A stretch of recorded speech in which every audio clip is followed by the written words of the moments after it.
pour l'interview du jour, je retrouve donc Aurélien Réquillart qui est responsable des produits de bourse à la Société Générale. Bonjour Aurélien. Bonjour Aude. Alors en direct des marchés, qu'est-ce que vous avez à nous proposer aujourd'hui Aurélien? Je crois qu'on va parler d'ETF.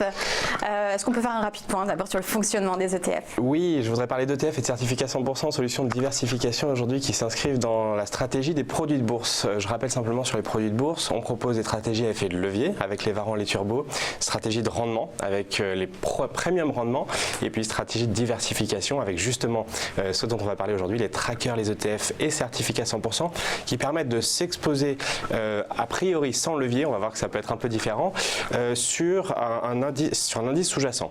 Donc je vais prendre un exemple très simple. Si on souhaite, en tant qu'investisseur particulier, s'exposer sur l'indice CAC 40, eh bien, la première option, c'est à laquelle on pourrait penser, c'est d'acheter, d'acquérir les 40 actions du CAC.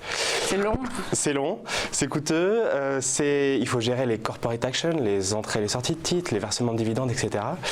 Un tracker ou un ETF est un fonds qui va permettre de répliquer, donc de donner accès à la performance de l'indice CAC 40 en l'occurrence, puisque c'est celui dont on parle, en une seule ligne. C'est-à-dire que je vais acheter l'ETF qui est un fonds coté en bourse via mon PEA ou mon compte titre et je vais avoir accès de manière directe et instantanée aux 40 actions qui composent l'indice phare de la Bourse de Paris. Mais en cas justement d'un ETF qui copie le CAC 40, finalement on ne diversifie pas en termes de produits puisqu'on n'a que des actions?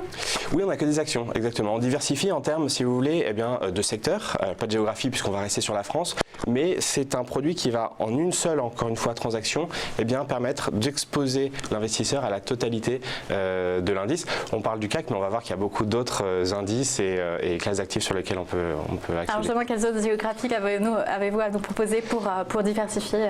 Eh bien, la réponse simple, c'est toutes. On peut accéder à tous les grands indices mondiaux via les ETF. Dans la gamme Lyxor, on a 200 ETF, donc on va pouvoir accéder par exemple aux États-Unis avec un ETF sur le S&P 500 ou sur le Nasdaq 100. On va pouvoir accéder par exemple à la Chine, à l'Inde, mais aussi à des zones géographiques. Exemple, l'Asie au global. Exemple, l'Europe au global avec l'Eurostoxx. Ou même le monde entier avec un ETF qui va traquer, qui va répliquer les performances du MSCI World. Et en général, sur un ETF, il faut rester investi quand même assez longtemps pour avoir le bénéfice. Alors oui et non, c'est une bonne question. Un ETF est un fonds coté, donc je peux l'acheter et le vendre comme une action. Ça veut dire qu'il est négociable de 9h05 à 17h30. Je peux, si je le souhaite, acquérir un ETF à 10h le matin et le revendre à 17h le soir de la même journée, de la même séance boursière. La réalité, c'est que on peut faire ça, on peut aussi garder des ETF à quelques jours, quelques semaines, quelques mois, voire quelques années. Ce sont des produits qui n'ont pas de fin de vie, pas de maturité, et ce sont des produits qui sont donc, qui peuvent être conservés en fonds de portefeuille. Je vais prendre un ETF CAC 40 ou un ETF MSCI World et je vais pouvoir le conserver pendant 5 ou 10 ans. Ça va être ma base, mon cœur finalement du portefeuille. Et alors justement, vous vouliez nous mettre en lumière certains ETF avec un effet de levier.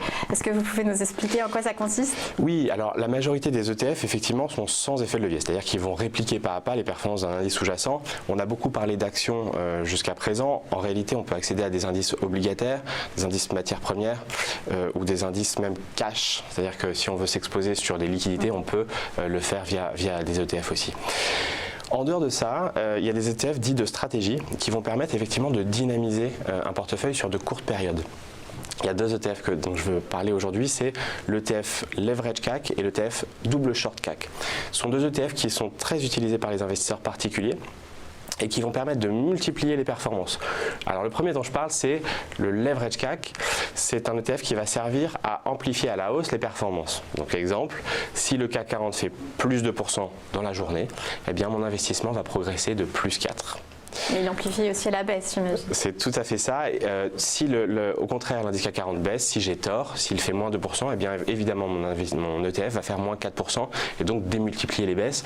J'attire l'attention des investisseurs sur le fait que ce sont des produits utilisés sur du court terme parce que l'effet de levier est quotidien, il se fait de clôture à clôture. Attention donc à l'inverse des ETF traditionnels sans effet de levier qu'on pouvait garder, on vient de l'évoquer, sur de longues périodes. Ces ETF sont vraiment à utiliser dans une stratégie, dans une démarche tactique, donc vraiment sur quelques jours, quelques semaines maximum. Et il y avait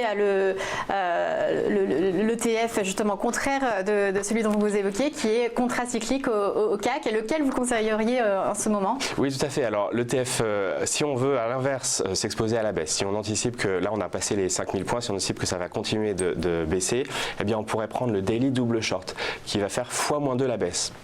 On va donc bénéficier d'une baisse de l'indice. Si l'indice fait moins 1% dans la journée, eh bien mon ETF double short va faire moins 1 fois moins 2, c'est-à-dire tout simplement il va progresser eh bien de 2%. À l'inverse, là encore, si j'ai tort et que le CAC 40 l'indice progresse, eh bien je vais perdre. Alors lequel conseiller en même temps, conseiller actuellement, en réalité moi je ne fais pas de conseil, simplement je propose la gamme Lixin et je fais de la pédagogie. Donc je dis aux investisseurs, vous avez les choix. Vous avez le choix entre un daily leverage si vous voulez dynamiser le portefeuille, ou un daily double short à l'inverse si vous voulez peut-être couvrir des positions. Mais ce sont des produits qui vont répondre à un scénario de marché.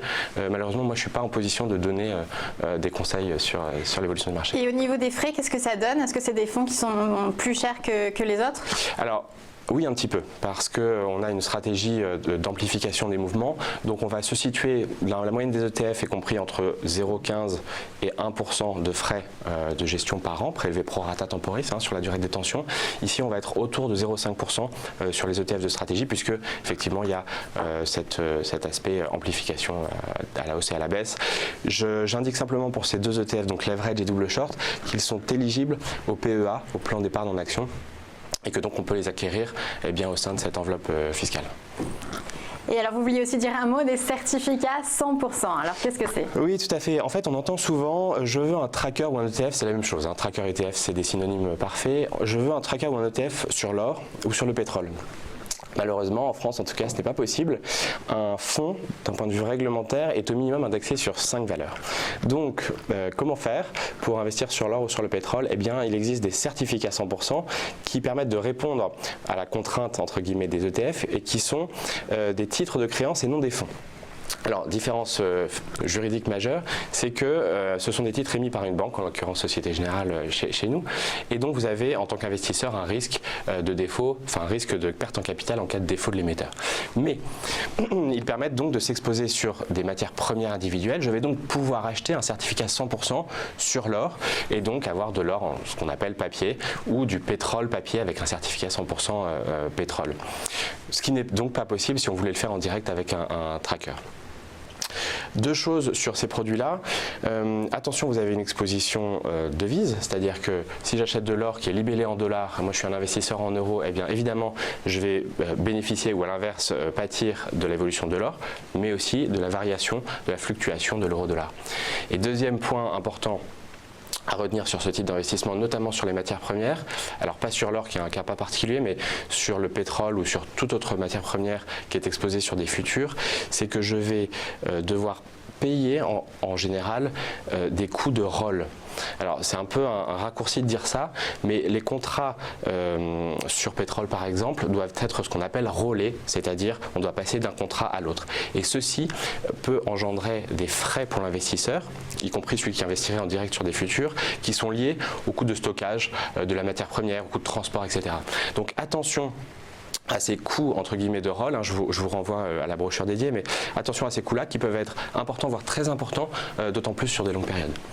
Et alors, est-ce que c'est possible d'avoir un certificat 100% sur un titre d'entreprise? Oui, ce serait possible, il n'y aurait pas forcément d'intérêt. Si on veut acheter Total par exemple, autant acheter l'action. Autant acheter l'action en direct. En revanche, les certificats 100% permettent de s'exposer à des indices thématiques par exemple, qui sont peut-être plus petits, moins connus, et sur lesquels on n'atteint pas la taille critique pour émettre un ETF. Mais on peut tout à fait, effectivement, avec les certificats 100%, accéder à des problématiques thématiques, à des matières premières individuelles, voilà, à une gamme un petit peu plus diversifiée de sous-jacents. Et alors, on va peut-être faire un petit mot sur les avantages et les inconvénients des ETF. Je sais que vous les avez listés. Est-ce que vous en avez déjà dit certains, oui. D'ailleurs. Alors les avantages, c'est la simplicité et la transparence. Un ETF permet de répliquer pas à pas les performances d'un indice. C'est un produit dit de gestion passive, c'est-à-dire que je sais en achetant un ETF que j'aurai la performance de l'indice, minorée évidemment des frais de gestion, mais qui sont faibles puisqu'on est dans un monde passif. Les inconvénients, on en a listé quelques-uns. Le premier de tous, qui est très important et le majeur, c'est le risque de perte en capital. Ce ne sont évidemment pas des produits garantis, donc si j'investis, je ne suis absolument pas certain de retrouver mon capital initialement investi à la sortie. Deuxième inconvénient, je vais m'arrêter là, mais deuxième inconvénient, c'est, puisqu'on a parlé des produits à effet de levier, les double leverage, enfin les leverage et les double short, cet effet amplificateur amplifie évidemment les baisses si j'ai tort. Ça va de soi, mais c'est quand même mieux en le disant. Donc, double prudence, évidemment. Peut-être un dernier mot sur Lyxor, qui fait partie du groupe Société Générale. Oui, pourquoi on parle de Lyxor et Société Générale? En fait, les ETF ou trackers sont des fonds et donc doivent être émis ou créés par une société de gestion qui est donc Lyxor, filiale à 100% du groupe Société Générale. Dans le cas des ETF, Lyxor n'a pas de gestion dite active, donc elle ne fait pas de stock picking, elle fait vraiment de la gestion passive, elle réplique pas à pas les performances. Lyxor ETF aujourd'hui, c'est un peu plus de 60 milliards d'encours sous gestion sur les ETF. C'est le premier émetteur sur Euronext, c'est-à-dire que dans les 10 valeurs les plus traitées sur Euronext, on retrouve 4 Lyxor ETF. Vous dire un peu le succès que ces produits-là, aussi bien auprès des investisseurs particuliers que des institutionnels. C'est noté. Merci beaucoup Aurélien Réquillart. Je rappelle que vous êtes responsable des produits de bourse à la Société Générale.